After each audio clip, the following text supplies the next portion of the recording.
Okay, so in yesterday's video, I showed you that we just purchased this lawnmower, and it's got some serious electrical problems. So I went through them with you a little bit yesterday. First of all, I thought we had a bad starter. It just wouldn't engage correctly unless I hooked it up to the truck. It was like the battery on the lawnmower was weak. But it's a brand new battery. I tested it. It's almost at max charge. So I struggled with that. But we were able to, I want to say, I guess up here at the front, that Carolyn and I sat out here. She sat on the lawnmower, and we just kind of talked it out a little bit, which made it easier to think about than trying to identify everything and then talk to you on, a camera, about what's wrong with it. So I was able to get it to start by putting the jumper cable on the battery and hooking it to the starter. It did start. So felt better that the starter is not bad. It was probably just a loose connection, not getting enough amps to it. So once we get it rigged up in a fashion where it's not a loose connection, then I think the starter's okay. Even at that, the starter is $35, so it's not the end of the world. Now, I told you yesterday that we basically spent $50 on this mower, and it runs. So that was a huge bonus. And for another $50, it was $100 total. So for the $100, they threw in this extra deck, which is a $50 purchase. No matter how you slice it, that is a heck of a deal.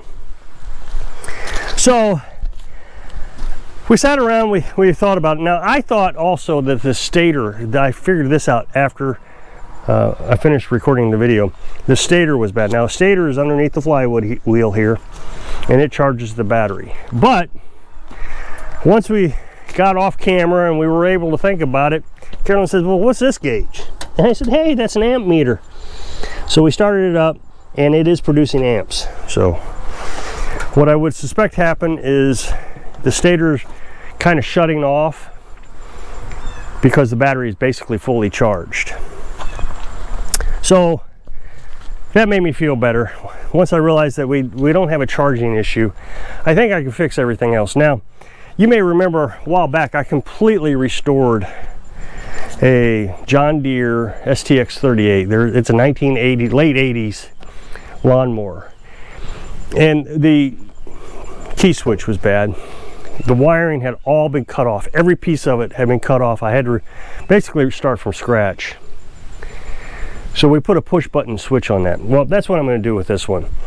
Now, I know that a lot of people are going to criticize me, or at least the trolls will, that I need to do it right. Buy the wiring harness and all of that. But these are the people who don't understand business. This mower is not going to go for more than a certain price. I know what the price is. I'm not going to tell you what the price is in this area. Now, you may get more out of it in your area, but the parts are probably higher and the labor is probably higher in your area also. So I have to keep that number in mind. There is a fixed number that I cannot sell this more than. So I, of course, want to make a little bit of money off of it to pay for my time for doing it. That's the whole reason in doing it. That's the other thing, is people don't seem to understand that making money is kind of part of life, that you can't just do everything for free just out of good charity and goodwill. You got to make money. Otherwise, why do it? Why am I sitting out here in the 90-degree weather in the summertime working on lawnmowers if it's not to make money? I make videos to make money. Guess what? I got to make money. As much as these people want to believe that you can get by in life without money, you got to make money. So I got to make money. So I can invest more money into this than it's worth and fix it right. I can get a new wiring harness, and I can hook the whole thing up appropriately, and it's actually not that hard to do. Just get the wiring harness, which is several $100s. Get a new key switch, do the whole thing right. And in the end, I would sell it and I would lose a few $100s. So you got to think about, how can I make this work where the customer is going to be happy with the results of it and still make a little money off of it. You just got to think about it. Now, of course, I could part it out which is actually quite a bit of work in itself, because you got to tear it all apart, post each picture on Facebook Marketplace, and then, you know, meet the customers. It's a lot of work, but that's beside the point. So I'm going to take the most cost-effective way of doing things I can. So like I said, on that John Deere we had a little push button. I'm not lying to the customer.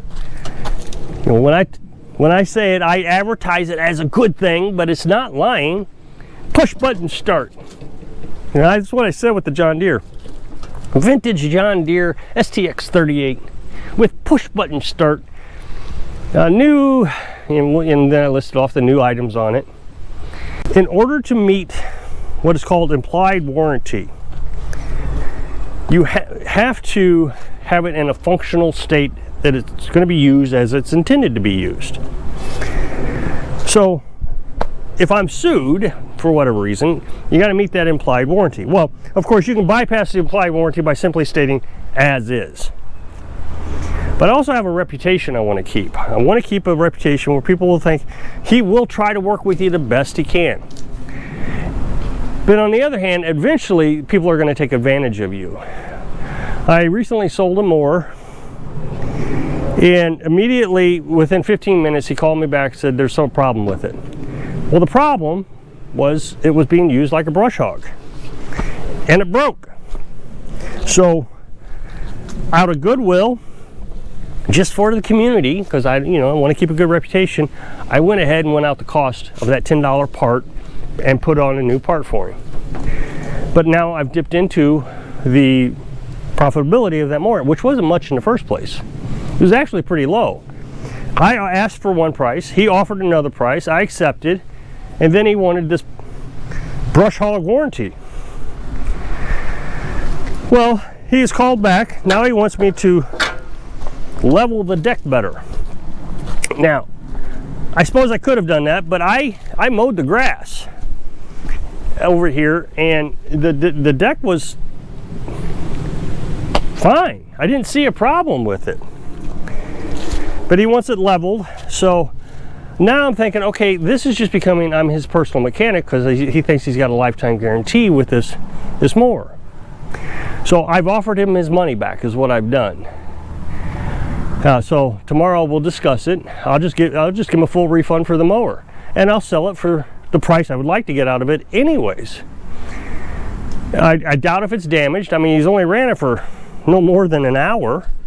That's about all I can do. Otherwise, I'm just going to be constantly going over there working on his mower for him, just to keep a good reputation of an implied warranty. And if he doesn't accept the offer that I'm going to give him a refund, then I'm going to have to say, look, that's our policy.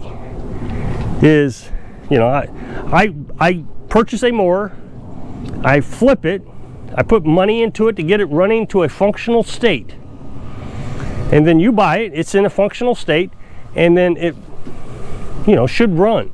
There are maintenance items. If you're going to stress the belt, look, I got a brand new John Deere, and the belt broke within the first year. I'm not sure what I did wrong, but I did something wrong. It broke. The second belt hasn't broke, so I did something wrong. And as far as leveling the deck, when you go and buy a lawnmower from Lowe's or Home Depot, they don't level the deck.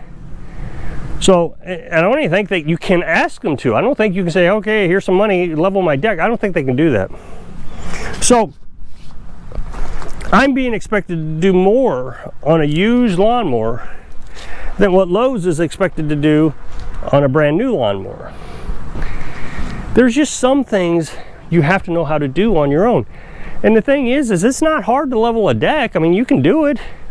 Get on YouTube, grab a crescent wrench and get busy.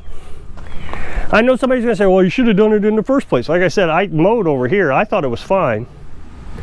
I didn't see a problem. So the other thing that could have happened is he's bent the blade. So now it's gonna be just a he said, she said thing.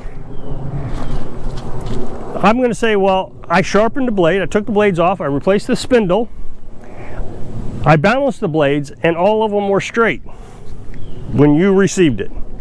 And now it's bent, cutting into the dirt and making an uneven cut. He's not going to believe that. Oh no, it was bent when I got it. I've only had it for half hour, 45 minutes. So, you know, where do you draw the line? I want to draw the line as is, which means as is. You bought it, that's it. That's what you get. But I also need to keep a reputation with this implied warranty. There is a state law that says that you have to, I think it's 6 years, that you have to warranty an item, if you don't say as is, for 6 years. Well, my goodness, I don't even think a brand new mower is warranted for 6 years. But a mechanic shop who doesn't list their product as is, or a used car dealer, has to guarantee it for 6 years. Well, I just find that unacceptable. I don't even understand that law. That is a ridiculous law. A new lawnmower's life expectancy is 10 years, and so you're asking a buyer, a seller I should say, to guarantee something that's old for longer than what its lifespan is. This mower was produced in 2010, so it's already 14 years old. So its life expectancy is gone. But now we got to add another 6 years to it. So I think the policy is going to be as is. I don't know how I'm going to enforce this in an area of small, you know, a small community. As is, or I will refund your money maybe within the first 7 days, something like that. That way I can, at least if they bash me on Facebook and say, oh, this guy won't guarantee his work, I can say, I can copy and paste the screen, I'll make a screenshot of I've offered him a warranty. I can put it in the, you know, the comment section of his post, and he refused the refund. I think most people will see that as reasonable. It's about the best I can do. So even to the trolls who are going to tell me that I need to make this perfect, well, two things. One, a person who wants to buy this mower for the cheap, for a used price, won't get the opportunity to buy it. I won't be able to make a profit if I got to put a lot of money into it. It just doesn't make sense to me. Now you may be wondering why I got cardboard here. So this hose was leaking, so I replaced the fuel filter. I cut the hose because there was a flaw inside it, and now I'm putting a cardboard underneath there to see if there's anything dripping. I don't see anything dripping, but it just seems like the gas is running out of it. It's not now. That's another thing. Gas crack. The gas tank has a crack in it. So that's $35 right there. So I'm going to get some JB Weld. I'm going to seal up those cracks. I looked it up. You can do that. It works. It won't be pretty, but it'll work. So if you'll click this up next box, it'll take you to yesterday's video where I was working on this. So I hope I can inspire you. Try to deal with the human race so you can live your dreams. Thanks for watching.